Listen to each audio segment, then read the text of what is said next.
नमस्कार, खबरें अभी तक देख रहे हैं आप और मैं हूं आपके साथ अमरनाथ अरोड़ा। हरियाणा डायरी में आप सभी का स्वागत है।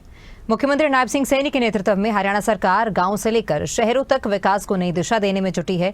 सरकार का फोकस बिजली, पानी, शिक्षा, ग्रामीण रोजगार, जमीन से जुड़े अधिकार और शहरी सुविधाओं को मजबूत करने पर है। 6000 से ज्यादा गाँव में 24 घंटे बिजली, अटल लाइब्रेरी और अनाधिकृत कॉलोनियों के नियमितीकरण जैसी पहले इस दिशा में महत्वपूर्ण कदम है। हरियाणा में गांव से शहरों तक विकास को रफ्तार।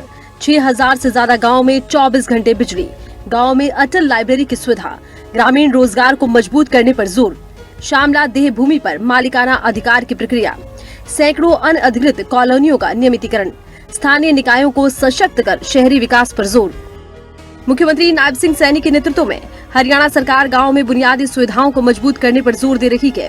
प्रदेश के 6000 से ज्यादा गांव में 24 घंटे बिजली आपूर्ति सुनिश्चित की जा रही है। इसके साथ ही गांव में अटल लाइब्रेरी की सुविधा और ग्रामीण रोजगार को मजबूत करने के प्रयास तेज किए गए हैं।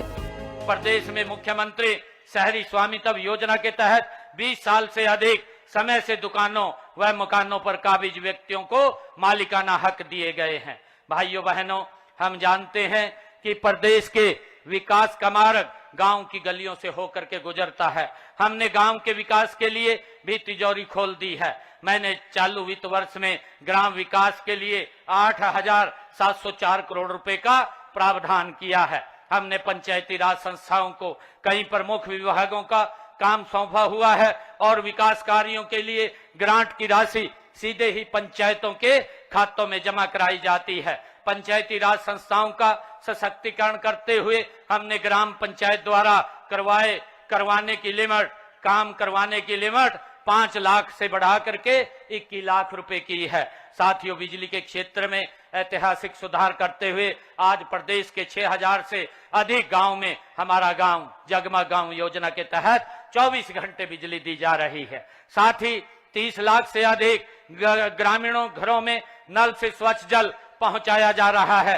साथियों, स्वच्छता ही सेवा के मंत्र पर चलते हुए गांव के कूड़े कचरे के निपटान के लिए 6183 ठोस और 2582 तरल कचरा प्रबंधन प्रणालियां साथियों शुरू की हैं। गिरते भूजल स्तर को सुधारने व जल उपलब्धता के आधार पर 5715 करोड़ रुपए की लागत वाले वाटर सिक्योर हरियाणा प्रोग्राम को मंजूरी दी है, जो जल संरक्षण की दिशा में मील का पत्थर साबित होगा।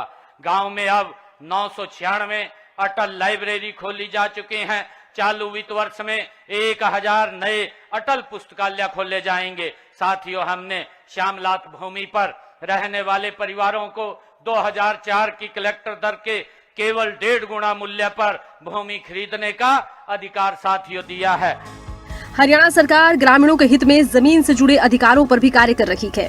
31 मार्च 2004 या उससे पहले शामला देव भूमि पर काबिज लोगों को मालिकाना अधिकार देने की प्रक्रिया शुरू की गई है।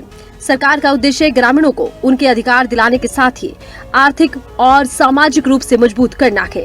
हमने शहरों में विकास कार्यों को गति देने के लिए शहरी स्थानीय निकायों की शक्तियों का विकेंद्रीकरण किया है। मेयर के चुनाव को प्रत्यक्ष करवाना हमने शुरू किया है और इससे जनता की सीधी भागीदारी बढ़ी है। हाँ साथियों, गुरुग्राम, फरीदाबाद, सोनीपत, हिसार और पंचकुला के समग्र विकास के लिए हमने मेट्रोपॉलिटन डेवलपमेंट अथॉरिटी का भी गठन किया है। हमारा प्रयास है नागरिकों को सभी शहरी सेवाएं आसानी से मिले। इनके लिए हमने ऑनलाइन बिल्डिंग अप्रूवल से लेकर के संपत्ति करके डिजिटलीकरण तक हर प्रक्रिया को सरल बनाया है। साथियों, हमने 3124 अवैध कॉलोनियों को नियमित किया है ताकि वहां रहने वाले लाखों लोगों की बुनियादी सुविधाएं साथियों उनको मिल सकें। भाइयों बहनों, आज हरियाणा समृद्धि की एक नई मिसाल लिख रहा है। प्रदेश में इंफ्रास्ट्रक्चर का तेजी से विकास हुआ है। मुझे यह बताते हुए गर्व हो रहा है कि देश के यशस्वी प्रधानमंत्री आदरणीय नरेंद्र मोदी जी ने पिछले 12 वर्षों में हरियाणा को 1 लाख करोड़ से अधिक लागत की परियोजनाओं की सौगात दी है।